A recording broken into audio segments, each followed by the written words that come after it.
예, 오늘은 마태복음 7장 2절 말씀 되겠습니다. 산성수훈 강의 쉬운 7번째 시간이 되겠습니다. 너희가 비판하는 그 비판으로 너희가 비판을 받을 것이요 너희가 헤아리는 그 헤아림으로 너희가 헤아림을 받을 것이니라. 마태복음 5장 6장에서 이미 진리의 말씀을 우리에게 선포해 주셨습니다.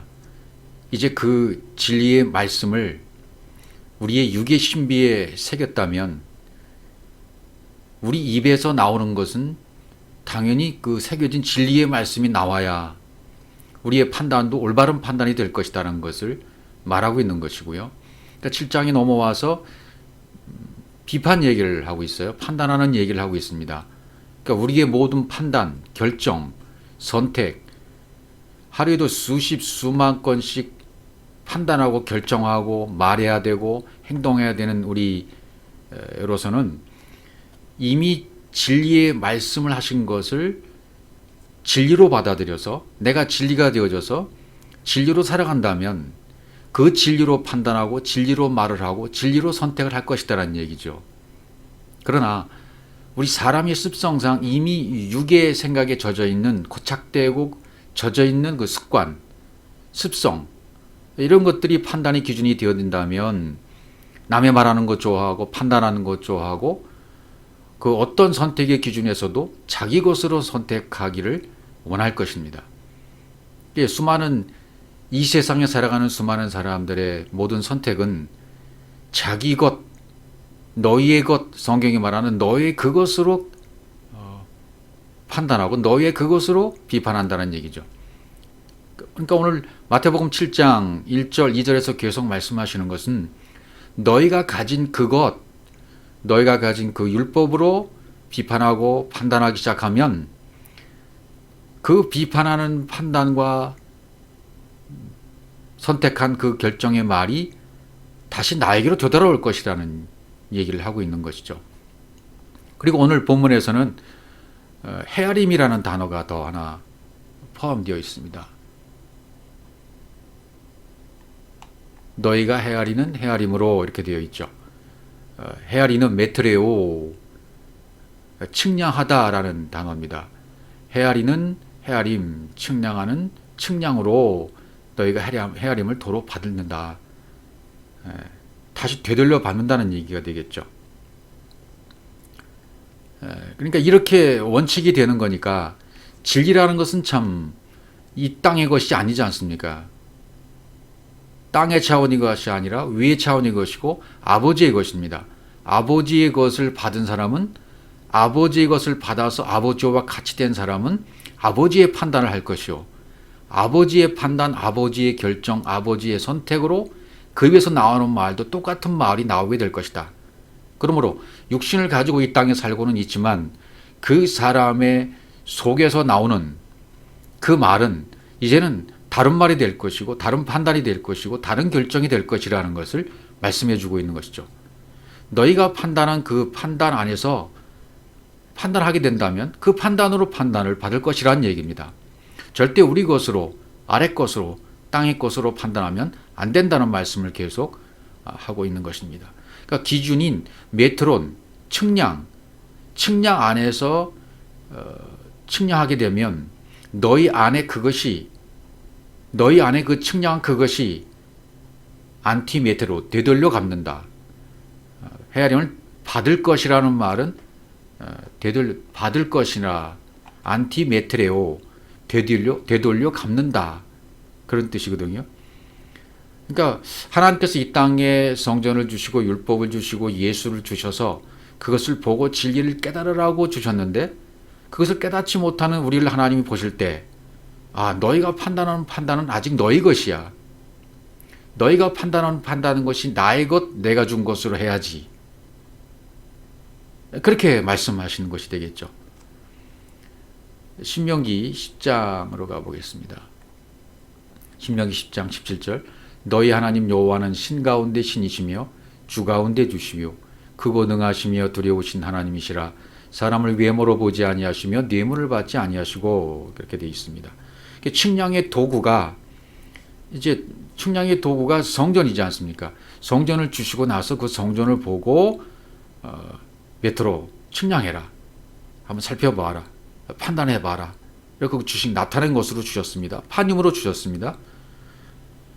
그래서 이 여호와 엘로힘, 성전, 율법이잖아요. 엘로힘, 여호와 엘로힘, 여호와의 순서로 되니까 측량의 도구가 이제 말씀이에요. 측량의 도구가 물론 말씀인데 그게 겉의 말씀이냐 속의 말씀이냐가 문제가 되겠죠. 그러니까 예수께서 하신 그 말씀을 사람의 말로 듣고 사람의 말로 측량하게 되어지면 성령께서는 예수의 그 말을 율법으로 가르치는 거나 똑같아요. 성령께서 역사하실 수 있는 역사가 없다는 얘기가 되는 것이고요. 그러나 같은 측량 도구인 성령이 측량 도구가 되어지면 저울의 측량에서 합당한 측량을 성령께서 하시게 되어지면 로고스를 뭘로 깨닫게 하십니까? 그렇죠. 흐레마로 깨닫게 해주신다는 것입니다. 그렇게 되면 저울에 측량했을 때 아주 공평하게 좌우가 된다면 로고스를 흐레마의 말씀으로 속도슬의 말씀으로 진리의 말씀으로 깨달았다면 아버지이신 그분 엘로힘, 여호와 엘로힘, 성전 율법, 그리고 여호와 성령, 이것이 다 같아지는 것이죠. 결국은. 그래서 외모로 판임으로 결국은 판단받지 않으시게 되는 것이고, 그래서 뇌물도 가증한 뇌물도 취하지 않는다 이렇게 말씀하셨어요. 뇌물 받지 아니하시고 이렇게 말했죠. 16장으로 또 가보죠. 16장 19절 너는 재판을 굳게 하지 말며 사람을 외모로 보지 말며 또 뇌물을 받지 말라. 뇌물은 지혜자의 눈을 어둡게 하고 의인의 말을 굳게 하느니라 이렇게 되어 있습니다.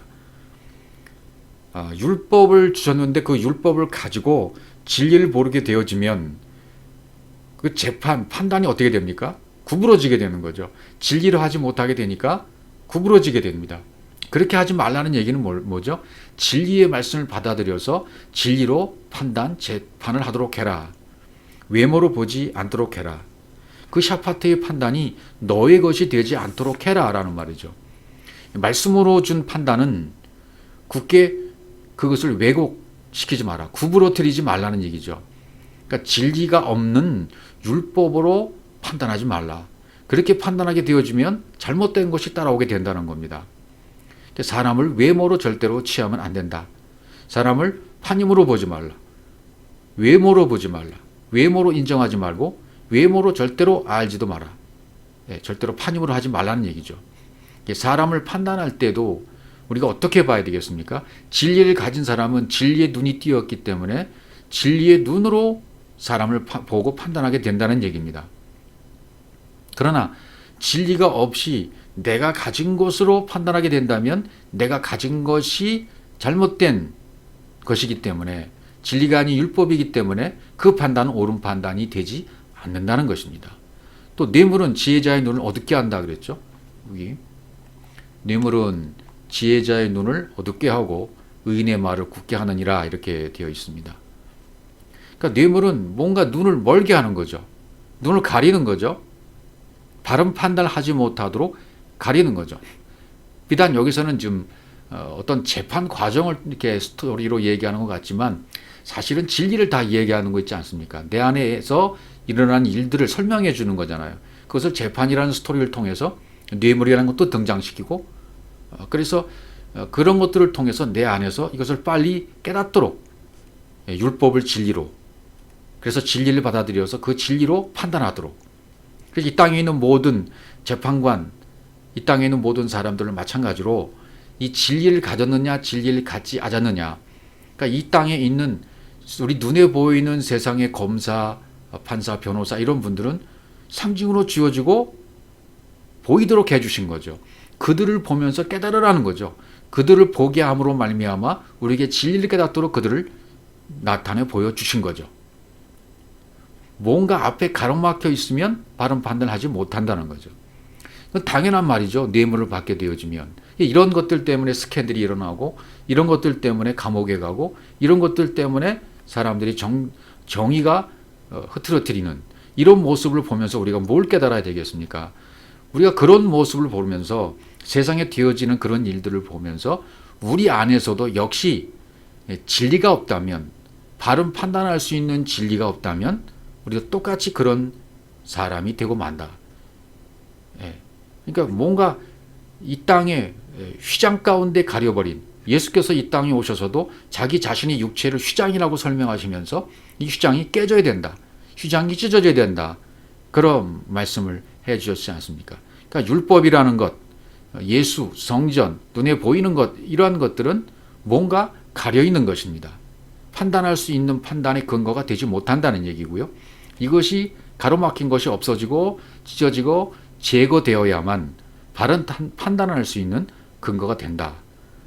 그렇게 얘기하는 거죠. 그래서 판단을 잘한다는 것은 사람의 느낌으로 보는 것이 절대로 아니라는 겁니다. 그래서 한번 구약에 출애굽기에 나오는 산파들의 얘기를 한번 살펴보도록 하겠습니다. 출애굽기 1장에 나오죠.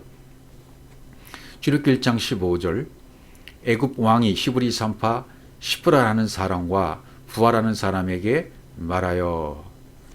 여기 이제 애굽 왕이 등장합니다. 항상 성경에 왕이 등장하면 애굽 왕 그러면 이 세상 왕, 이 세상 겉에 있는 왕이니까 가짜 왕이 되겠죠. 가짜 왕이 있다는 것은 진짜 왕을 숨기고 있는 것이고 진짜 왕을 알려주기 위한 방법이 될 수 있겠죠. 그러니까 애굽 왕이 지금 누구한테 얘기를 하냐면 이 세상 왕이 시브리 산파 시프라는 사람과 바라는 사람, 이렇게 번역이 됐는데 우리 성경 원문에는 시브리 산파 시프라 하는 사람과 이 사람이란 단어가 없어요. 쉔이라고 되어 있습니다. 그냥 이름이라고 되어 있어요. 이름이 시프라, 이름이 부하. 그러니까 산파는 한 사람인데, 산파가 한 사람이 있는데 그 산파의 이름이 시프라도 되기도 하고 부하가 되기도 한다. 이런 뜻이 되는 거죠. 이름은 두 개예요. 그러니까 시브리라는 단어는 건너가다, 이불이 건너가다는 뜻이잖아요. 벌써 시브리 산파하면 뭔가 건너간 사람, 이불이 건너간 사람이니까 이 산파라는 의미가 어떤 영적 출산을 돕는 성령을 의미하는 것이 되겠죠. 이렇게 사람의 출산을 돕는 산파라는 이런 상징적인 묘사를 통해서 우리 안에 어떤 영적 출산의 관계를 지금 설명하고 있는 것이라고 보면 되겠죠. 그러니까 시프라라는 뜻은 아름다운 장식이라는 뜻으로 되어 있어요. 그 외모, 겉의 말씀이 되겠죠. 부하라 하는 것은 찬란하다, 번쩍번쩍하다. 이건 속을 말하겠죠. 그러니까 벌써 여기 이름에서도 시프라, 부하 그러면 예수에서 그리스도, 예수는 그리스도다. 이걸 얘기해 주는 그런 근거가 되어지기도 합니다. 그러니까 우리가 하루에도 수많은 판단, 결정, 선택을 하게 되는데 나의 것, 율법으로 판단하는 것은 잘못된 판단이 되는 것이고요. 내 안에 진리로 판단하는 것은 잘하는 판단이 될 것입니다. 지금 산파가 판단하는 판단인 잘하는 판단으로 여기 소개를 해 주고 있는 것입니다. 그 뒤에 있는 말씀이 또 살펴보죠. 16절 보시면 이르되 너희는 시브리 여인을 위하여 해산을 도울 때 그 자리를 살펴서 아들이거든 그를 죽이고 딸이거든 살려두라, 이렇게 얘기했습니다. 그러니까 이것도 모두 다 진리를 말하고 있는 것이잖아요. 한 구절 한 구절이 전부 예수와 그리스도, 율법과 진리, 이런 성경의 진리들을 얘기하고 있는 표현들입니다. 너희는 시브리 여인을 위하여, 그러죠. 시브리 여인을 위하여 조산할 때, 야라드 낳을 때, 영적 출산은, 그러니까 율법과 진리가 하나 될 때 영적 출산이 이루어지는 거죠.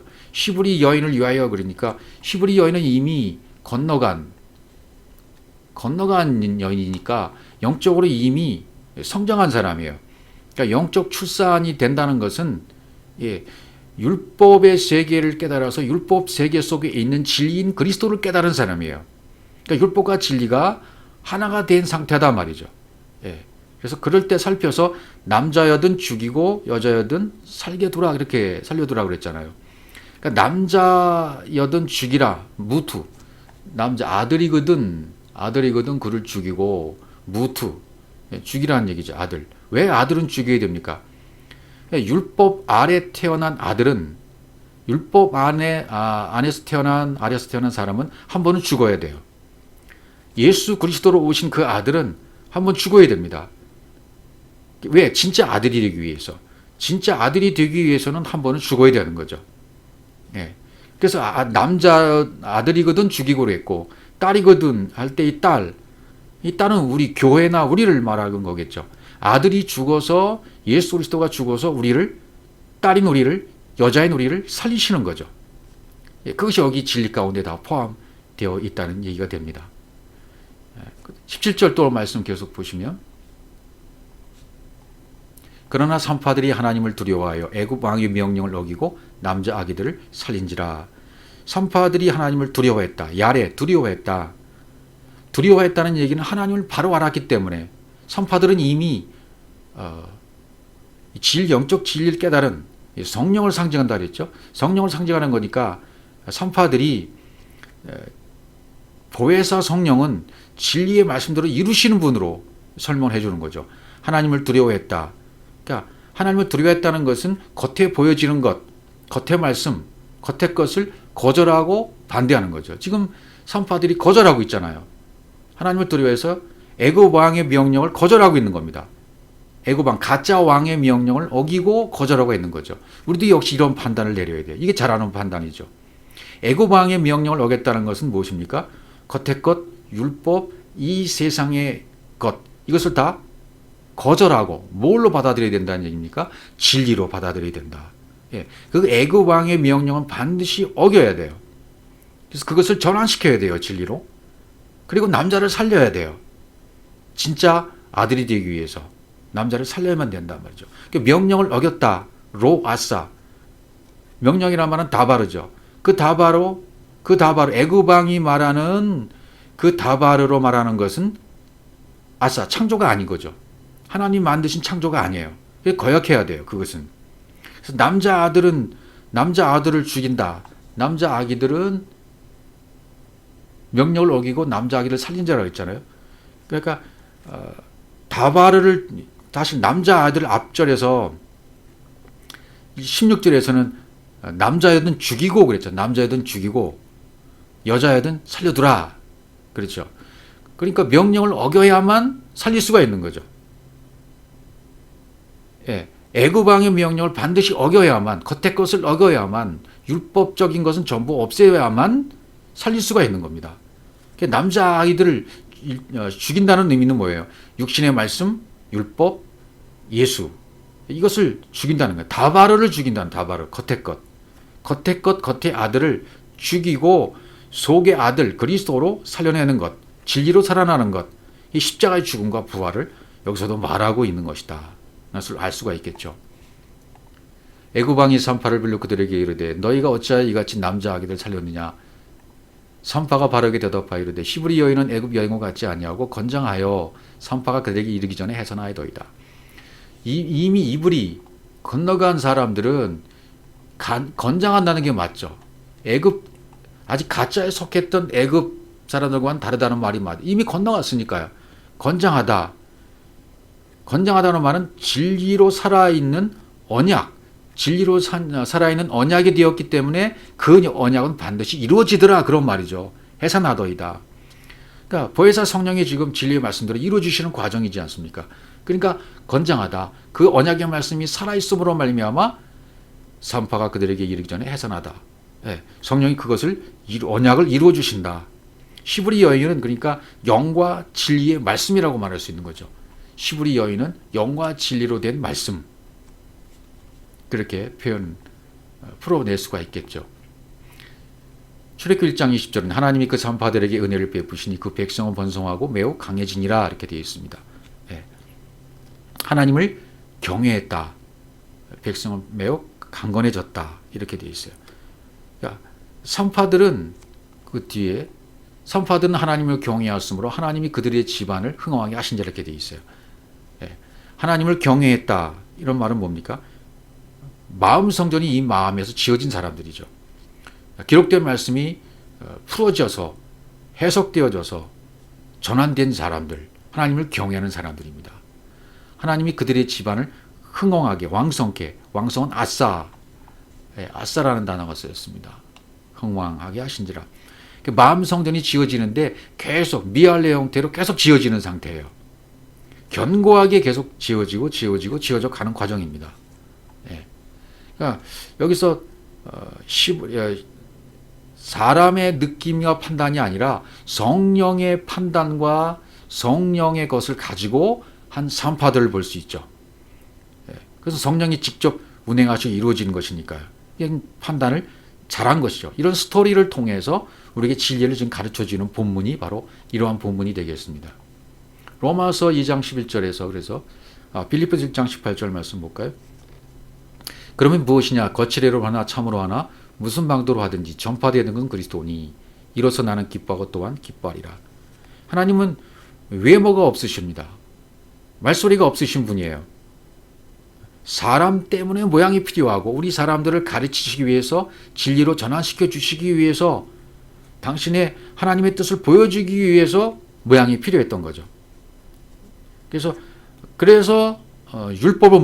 진리를 목적으로 율법을 주신 거예요. 진리를 잘 판단하고 잘 알아들으라고. 빌립보서 1장 18절에서는 참으로 하나, 외모로 하나, 뭐 이런 말이 있잖아요. 외모로 하나, 거칠애로 하나, 그런 율법으로 하나, 거칠애로 하나, 율법으로 하나, 참으로 하나, 진리로 하나, 무슨 방도로 하든지 전파되는 것은 그리스도다. 완성되는 것은 그리스도로 완성되어진다. 사람의 판단으로 판단하면 절대 그리스도는 나타나지 않습니다. 하나님의 판단이 되어야 되고 진리가 들어와서 진리로 지어진 성전이 된 자만이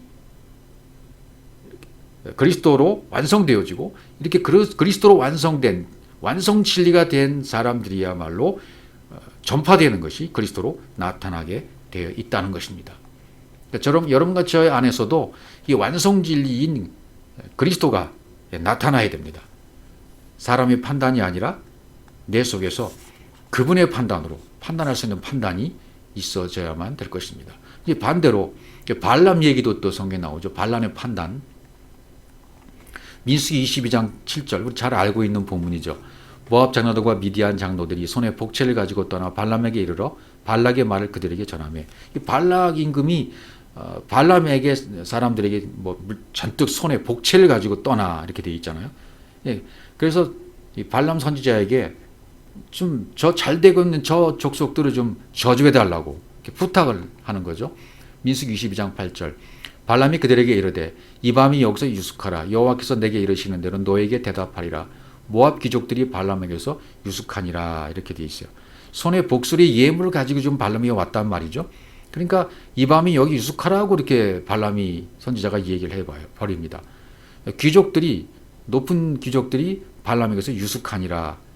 야샤부 유숙했다 앉았다 라는 말은 판단하기 위해서 앉았다는 데잖아요. 내게 이르시는 대로 다바로 하시는 대로 내가 대답하리라. 다바로 슈브 이렇게 하겠다라고 말씀. 슈브라는 단어가 여기 뒤에 있습니다. 그 다음에 또 계속 나가서 하나님이 발람에게 임하여 말씀하실 너와 함께 있는 이 사람들이 누구냐 이렇게 질문하십니다. 하나님이 발람에게 이르시되 너는 그들과 함께 가지도 말고 그 백성을 저주하지도 말라. 그들은 복을 받은 자들이니라 이렇게 말씀을 합니다. 19절에는요. 그런즉 이제 너희도 이 밤에 여기서 유숙하라. 또 다른 사람을 또 보내요. 발람 임금이 발람에게 또 사람 더 많은 높은 귀족들 또 보냅니다. 또 이 밤에 여기서 유숙하라고 그래요. 여호와께서 내게 무슨 말씀 더 하실지 알아버리라.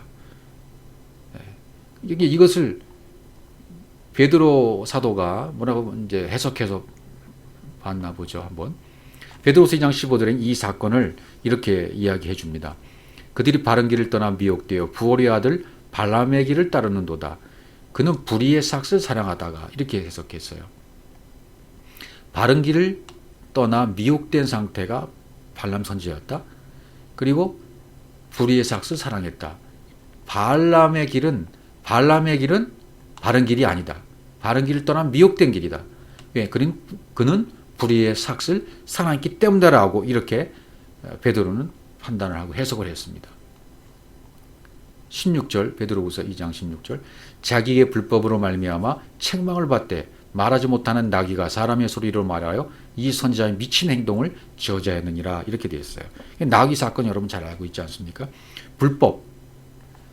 불법으로 말미암아 불법이란 말은 파라노미아, 위반, 범죄, 위반한 거죠. 범죄한 거죠. 발람 선지자가. 선지자의 미친 짓이라고 그랬어요. 선지자의 미친 행동, 파라프로니와 정신 이상, 또 무모함, 잘못 생각하다는 단어죠. 선지자가 잘못 생각하고 잘못 판단했다 그 말이죠. 진리로 판단하지 못하고 자기 것으로 판단한 거죠. 발람 선지자가. 그래서 이 미친 짓 프로호네오, 옆으로 주목하다. 잘못 본 거예요. 옆으로 주목했으니까 잘못 본 거죠. 그렇게 잘못 보고 옆으로 주목하면 안 되는 거죠. 잘못 판단하고 잘못 행동을 해버리고 마는 거죠. 그래서 그것을 미친 짓이라고 베드로는 설명을 했던 것입니다. 성경인데 이런 스토리를 통해서 수많은 판단, 선택들이 나오지 않습니까?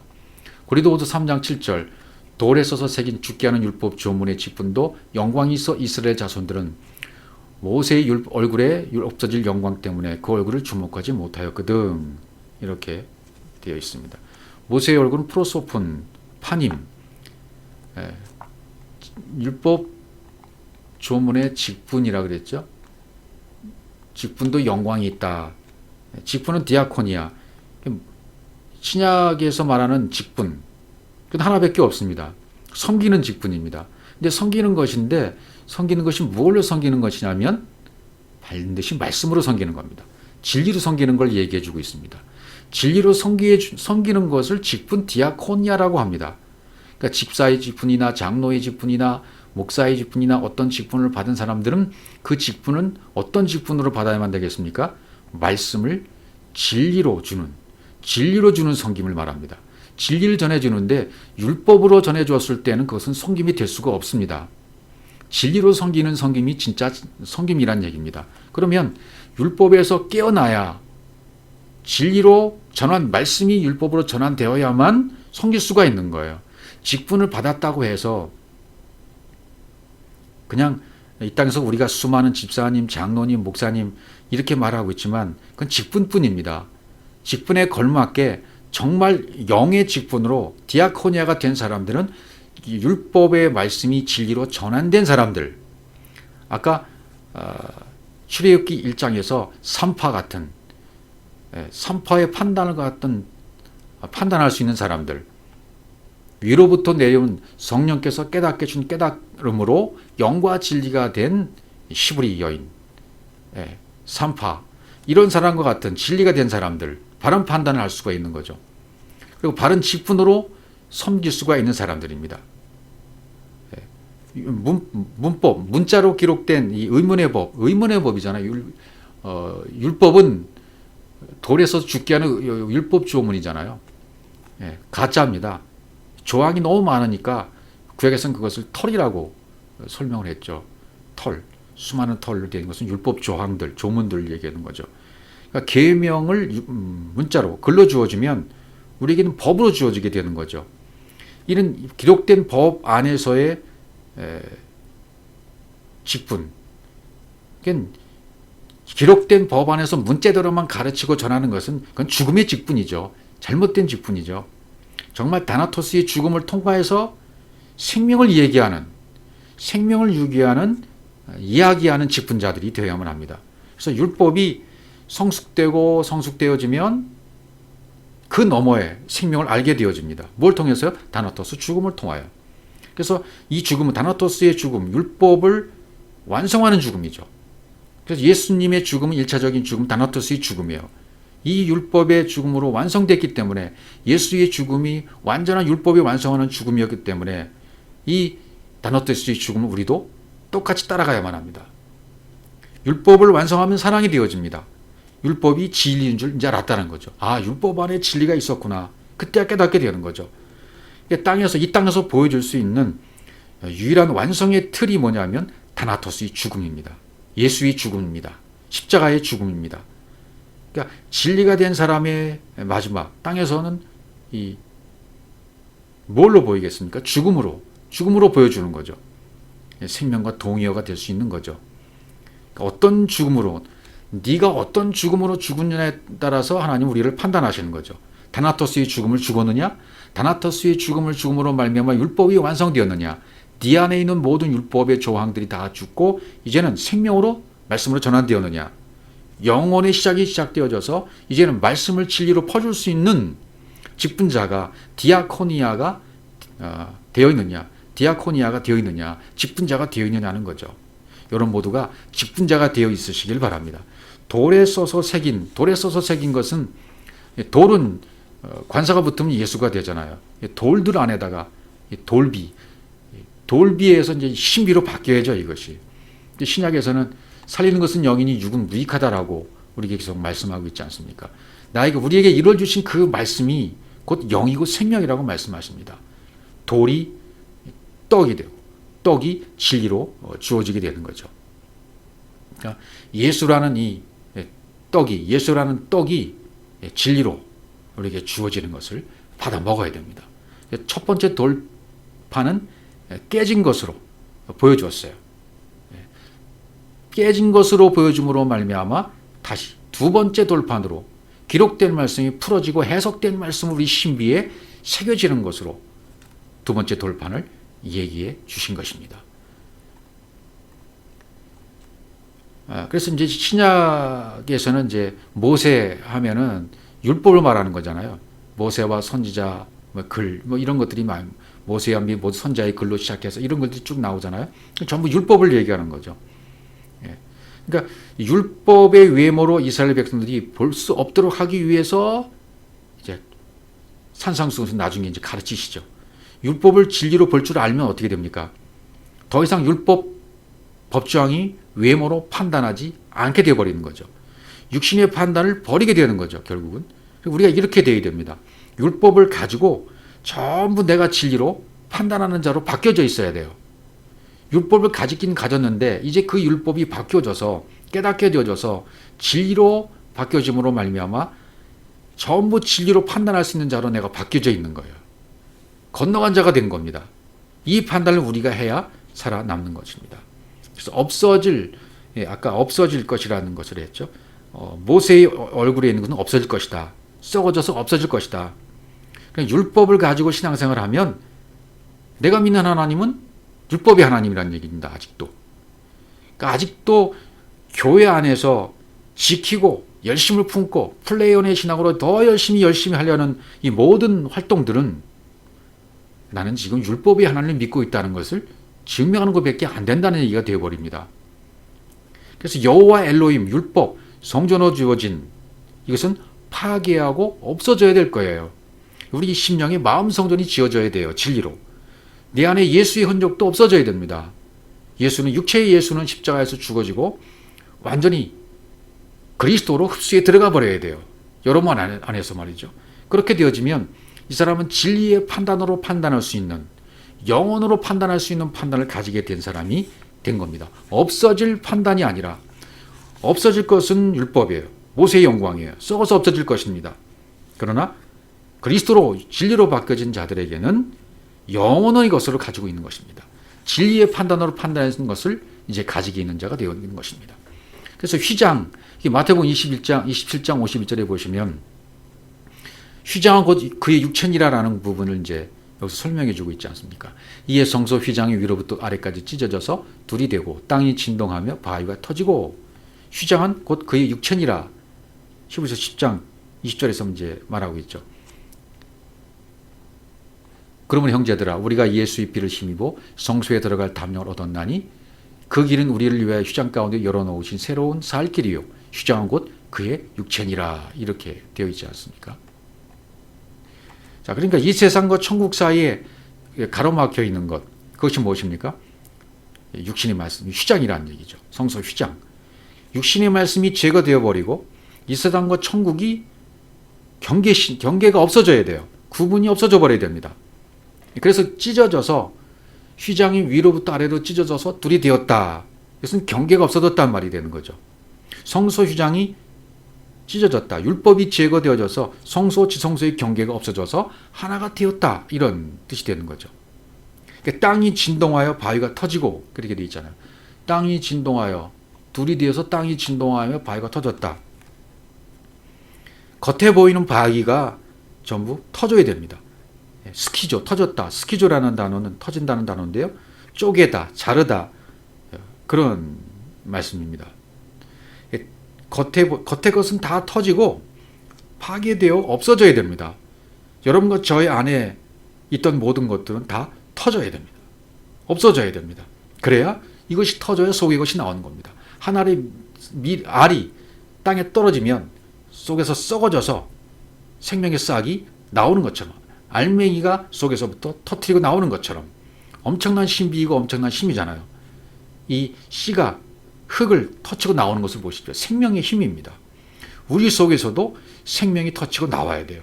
그렇게 되려면 겉에 것이 다 터져야만, 겉에 것이 터지지 않으면 솟아 올라올 수가 없습니다. 진리가. 복음이, 그리스도가 솟아 올라와야 돼요. 그럼 내 마음에 있는 휘장이 갈라져야 된다. 마음의 할례를 받아야 된다. 찢어져야 된다. 그래서 하나님 앞에 나갈 수 있는 유일한 방법이 육체인 휘장이 찢어져야 되는 것을 말하고 있는 것입니다. 그래야 하나님 보좌 앞에 담대히 나갈 수 있기 때문입니다. 그래서 문자 말씀에 가로막혀 있으면, 갇혀 있으면 하나님과 교제가 될 수가 없어요. 휘장 가운데로 열어놓으신 새로운 살 길이 바로 그 육체이라고 말하잖아요. 그 육체가 깨어지니까 모든 것이 살았어요. 예수의 육체가 십자가에서 죽고 부활했기 때문에 우리가 생명을 얻을 수가 있었던 것입니다. 하나님이 계신 성소에 들어갈 수 있는 길, 오직 한 가지뿐입니다. 휘장이 찢어져야 됩니다. 그래야 열립니다. 예수의 육체, 율법, 육신에 속한 말씀, 잘못 알고 오해 있는 나의 모든 말씀들, 문자 말씀, 겉에 것 찢어져야 됩니다. 터져야 됩니다. 그래야 속에 있는 것이 나오게 되는 것입니다. 예수의 피를 힘입어라고 그랬잖아요. 예수의 피를 힘입어. 형제들아, 예수의 피를 힘입어. 예수의 피를 힘입었다는 얘기는 예수께서, 육체의 예수가 십자가 스타우로스에서 약속의 기둥에서 죽는 사건을 얘기해요. 죽음인 사건을 얘기해요. 그래서 휘장이 제거된 것이죠. 찢어진 것이죠. 다시 말하면 예수가 제거된 겁니다. 내 안에 겉에 것이 제거된 것입니다. 이 예수가 제거됐다는 말을 잘 이해하셔야 됩니다. 보통 이 교회에 그냥 다니시는 분들은 예수가 제거된다는 말을 이해하지 못하는 것 같아요. 이 부분을 이해를 못하는 거죠. 육체의 예수가 왜 없어져지고 제거되어야 되는지, 그 예수는 우리의 믿음의 대상이 아니라 육체의 예수는 바로 우리를 얘기하는 겁니다. 우리 자신들을 얘기하는 겁니다. 그 육체의 예수가 상징하는 그 겉의 것, 장자, 이 세상, 율법, 성전, 이런 모든 것들이, 겉에 보이는 것들은 찢어져야 되고 제거되어야 되고 없어져야 된다. 그래서 스타우로스, 십자가에서 죽어지는 것으로 모범을 보여주신 거예요. 우리도 똑같이 그 예수의 뒤를 따라가서 똑같이 죽어야 되는 것을 말하고 있는 것이죠. 그래서 예수의 피를 반드시 힘입어야 됩니다. 예수의 피를 힘입으면 무슨 피가 됩니까? 그리스도의 피가 되지 않습니까? 그래서 위에서 아래로 찢어지는 하나님의 역사를 우리도 경험을 해야만 합니다. 거기는 우리를 위해 휘장가로 열어놓으신 새로운 살길이라고 말하고 있는 것입니다. 고린도서 3장 18절, 우리가 다 수건을 벗은 얼굴로 거울을 보는 것 같이 주의 영광을 보매 그와 같은 형상으로 변하여 영광에서 영광에 이르니 곧 주의 영으로 말미암음이라. 결단코 우리는 사람의 눈으로 보면 안 된다는 것을 말하고 있어요. 돌비는 안 된다. 돌비에 쓴 것은 실패다. 돌비는 완성이 아니다.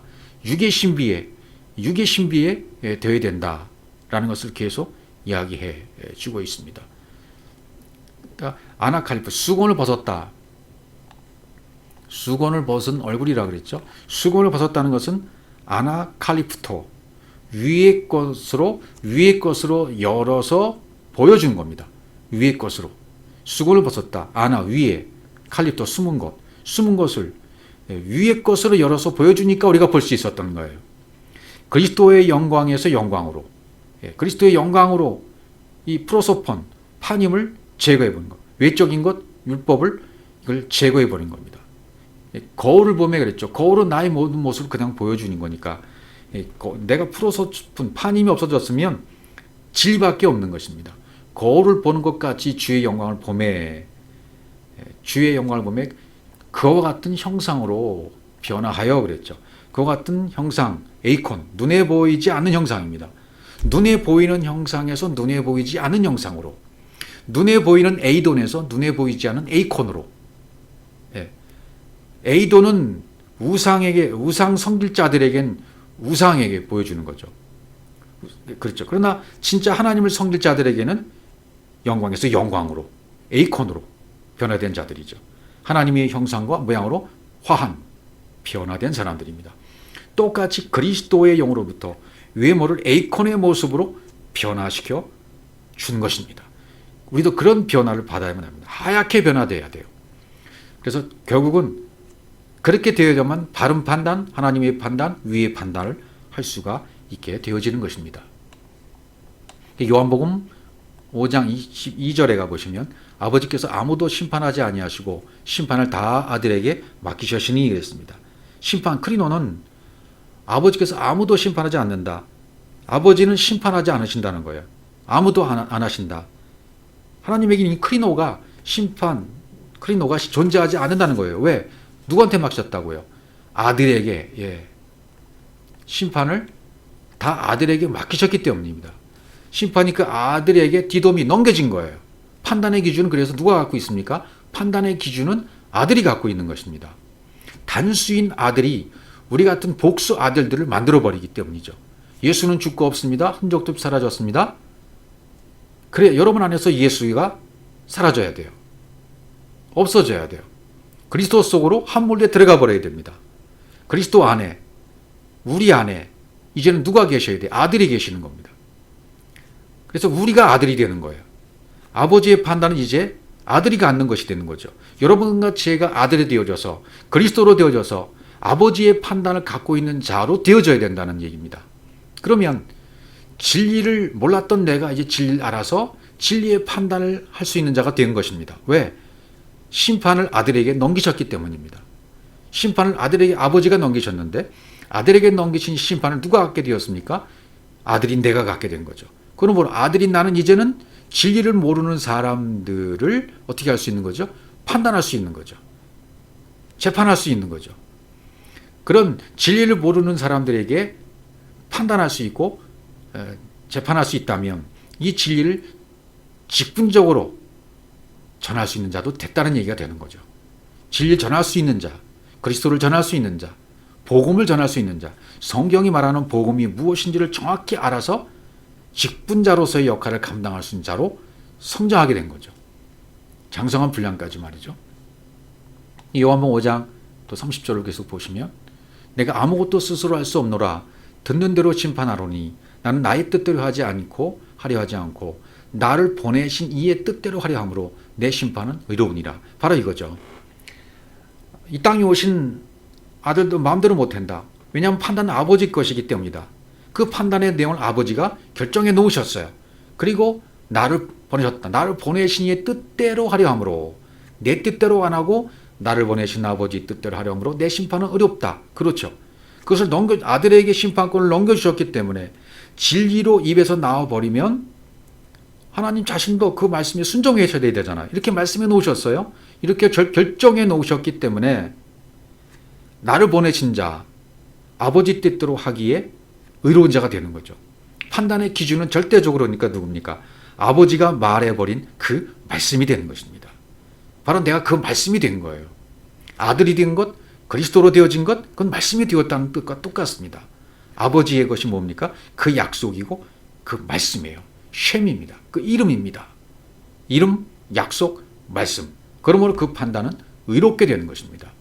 그분이 나를 보내신 이의 뜻대로 하려 함으로 주님이 이렇게 말씀하셨다면 주님과 나와 아버지는 하나이라 하나가 됐기 때문에 우리도 진리로 되어져서 그 약속, 그 말씀, 그 이름이 된 자들은 다 넘겨받았기 때문에 우리가 한 모든 판단, 결정, 선택, 전파 이 모든 것은 의롭게 되는 것입니다. 절대로 이제는 그러니까 우리는 육체로 판단할 수 있는 자들이 아닌 것입니다. 전부 아버지의 뜻과 또 동일한 것으로 판단할 수 있게 되는 거죠. 그래서 요한복음 8장 15절 너희는 육체를 따라 판단하나 난 아무도 판단하지 아니하노라. 만일 내가 판단하여도 내 판단이 참되니 이는 내가 혼자 있는 것이 아니요 나를 보내시니가 나와 함께 계심이라. 이것이 우리의 고백이 되어야만 됩니다. 나는 한 사람도 판단하지 않는다. 예수 그리스도에게 율법은 판단의 기준이 되지 않습니다. 여러분과 저에게도 마찬가지로 이제 판단의 기준은 뭐가 됩니까?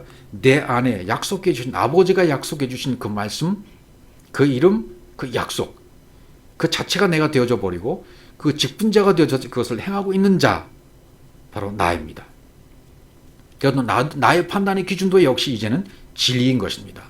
나의 판단의 기준도 역시 이제는 그 말씀입니다. 아버지가 말씀해버린, 결정해 주신 그 말씀, 그 약속, 그 이름을 가진 자, 내 판단은 바로 진리가 되는 것입니다. 이게 얼마나 비밀스러운 말씀이고 귀한 말씀이고 은혜의 말씀이고 너무나 좋은 말씀입니까?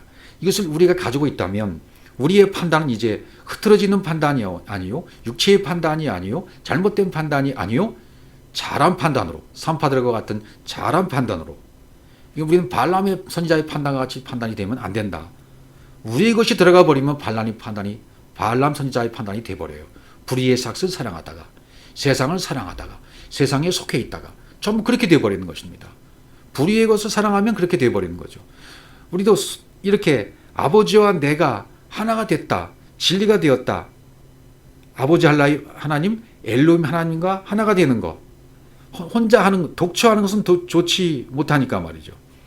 요한복음 내 판단인 혼자 있는 것이 아니라고 그랬잖아요. 혼자 독처하는 것이 아니요, 함께 있는 겁니다. 아버지와, 여러분과 저도 아버지와 함께 있는 것입니다. 진리로 함께하는 것입니다. 영으로 함께 있는 것입니다. 왜? 영은 하나이기 때문입니다. 이 땅의 모든 영은 하나님이 영이십니다. 하나님이 영이시기 때문에 그 영은 하나예요. 다른 영이 있을 수가 없습니다. 그러므로 이 진리의 영을 받은 그 이름, 그 말씀, 그 약속을 받은 우리는, 그리스도가 된 우리는 이 판단의 근거가 이제 그 이름에 있고 말씀에 있고 언약에 있다는 거죠. 그래서 그 판단은 진리가 될 수밖에 없는 것입니다. 아버지와 나는 하나가 된 것입니다. 요한복음 12장 47절 말씀 보십시오. 사람이 내 말을 듣고 지키지 아니할지라도 내가 그를 심판하지 아니하노라. 내가 온 것은 세상을 심판하려 함이 아니요 세상을 구원하려 함이라. 예, 내 말은 흐레마의 말씀이에요. 진리의 말씀입니다. 진리의 말씀인데 우리는 예수께서 하신 흐레마의 말씀을 믿을 수가 없었어요. 아직은 믿어지지가 않았어요. 처음에는. 그래서 실족하고 넘어졌었습니다. 언제까지요? 성령이 오시기 전까지요. 그 예수께서 하신 말씀을 들을 수가 없어요. 들려지지가 않아요. 언제까지요? 내 안에 파루시아가 이루어지기까지. 내 안에 성령이 오시면 이것을 들려지고 알고 깨닫게 되는데, 그때는 믿게 되어지는데 그 전까지 이게 믿어지지가 않는 거예요. 호코스모스로, 크리노, 판단하러 오신 것이 아니라 호코스모스로 구원하기 위해서 왔다는 거예요.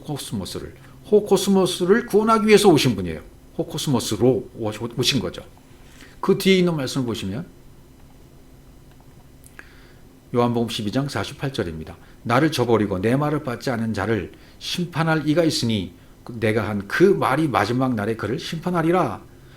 나를 저버리고라는 말은 저버렸다, 아데테오, 폐기했다, 무료로 했다, 깨트려버렸다. 내 말을 받지 않으면 반드시 심판할 일을 가지고 있다. 누굽니까? 그 말이 심판한다. 랄레오 한 말, 호로스를 랄레오, 영어로 말한 그 말. 주님이 오셔서 호로스로 한 말인데요. 그건 레마로 하신 말씀이죠. 그것이 너를 심판한다. 마지막 때에는. 예수가 오셔서 말씀하신 그 의도와 목적은 왜 말씀하셨습니까? 진리를 깨닫게 하시기 위해서, 율법을 깨닫게 해주시기 위해서 그분은 오셔서 랄레오 하셨어요. 호레마로 말씀하셨어요. 당시에는 사람들이 못 듣습니다. 실족합니다. 떠나갑니다. 왜요? 성령이 오시기 전이기 때문이었습니다. 성령이 오셔야만 들려지고 성령이 오셔야만 깨달아지고 알 수 있게 되는 거죠. 이제 육체의 예수가 죽고 그리스도의 시대, 성령 시대인 지금 이 시대에 이 로고스로 문자 말씀이 기록된 이 말씀을 레마의 말씀으로 못 받으면, 그 레마로 받지 못한다면은 심판할 이가 바로 있다. 그 뭡니까? 그분이 한 말이다 말이죠. 그분이 한 말씀이다. 레마의 진리를 가진 사람들은 이제 이 시대에 로고스를 가진 사람들을 판단할 수가 있다는 것입니다. 그러나 자기는 판단받지 않습니다. 마태복음 16장 21절 베드로도 또 여기서 판단을 잘못하고 있지 않습니까? 마태복음 16장 21절 이때로부터 예수 그리스도께서 자기가 예루살렘에 올라가 장로들과 대제사장들과 서기관들에게 많은 고난을 받고 죽임을 당하고 제3일에 살아날 것을 제자들에게 비로소 나타내시니 베드로가 예수를 붙들고 항변하여 이르되 주여 그리 마옵소서 이 일이 결코 죽게 미치지 아니하리이다. 예수께서 돌이키시며 베드로에게 이르시되 사탄아 내대로 물러가라 너는 나를 넘어지게 하는 자로다. 내가 하나님의 일을 생각하지 아니하고 도리어 사람의 일을 생각한도다. 이렇게 돼 있죠. 베드로의 고백이 나오자마자 아니 내가 십자가에 죽어야지. 베드로 그리하지 마옵소서. 그리하시면 이 길이 결코 주에게 미치면 안 됩니다. 그러니까 주님이 뭐라고 말씀하세요? 사탄아 뒤로 물러가라고 말씀하시는 거예요. 베드로의 판단은 사람의 일이 되어버리는 거고 하나님의 판단은 주님의 일이 되어버리는 하나님의 일이 되어버린 거죠. 내가 십자가에 죽어야 돼. 안 됩니다. 아니야 내가 죽어야 되는 거야. 이렇게 말씀하죠. 그러니까 주님의 판단과 베드로의 판단이 부닥치는 거예요. 판단이 부닥칠 때 사단이라고 말하는 거죠. 하나님의 일을 생각하지 아니하고 사람의 일로 생각하는 것, 사람의 일로 판단해버리는 것, 그것을 사단이라고 하는 것입니다. 잘못된 판단, 사람의 판단을 내가 가지고 있고 사람의 판단으로 판단한 말씀을 내가 가지고 있으면 그 사람을 귀신 들린 사람이라고 말하는 것입니다. 잘못된 판단을 가지고 있는 거죠. 그래서 마태복음 16장 24절에서는 예수께서 제자들에게 이르시되 누구든지 나를 따라오려거든 자기를 부인하고 자기 십자가를 지고 나를 따를 것이니라 그랬습니다. 자기를 부인하고 여기 자기를 부인하고 여러 번 말씀드렸는데요. 자기를 부인하고가 아니라 그를 부인하고 헤아우투 그를 부인하고 앞으로 네오마이 아포에다가 아르네오마이 부정하다가 떨어져서 단절돼 버리는 거죠. 나를 쫓을 것이냐 아콜로데오 그를 부인하고가 누굽니까? 육체의 예수를 부인하고 네 안에서 육체의 예수가 부인되어져서 해결되어지고 그리고 나를 아콜로데오 따라라. 자기 십자가를 지고 자기 십자가를 지라는 얘기는 뭡니까? 제거해 버린다. 죽을 자 육체의 예수를 완전히 약속의 기둥에서 끝장내 버리고 나무 기둥에서 취한 것이 바로 제거하는 거죠. 이 스타우로스를 취했다는 것이 제거했다는 거예요. 육체 예수를 제거했다는 뜻이랑 똑같아요. 그러니까 예수를 알고 그리스도를 믿는 것이 그를 부인하는 것입니다. 예수를 알아서 이 예수가 누군 줄 알아서 육체의 예수를 제거해버리고 그리스도를 믿는 것 이것이 그를 부인하게 되는 것입니다. 그를 부인하고 나를 쫓을 것이니라. 아콜로데오 쫓아라. 이것은 함께 같은 길에 있다. 그분과 똑같은 길에 내가 같이 있는 것. 그것이 아콜로데오입니다.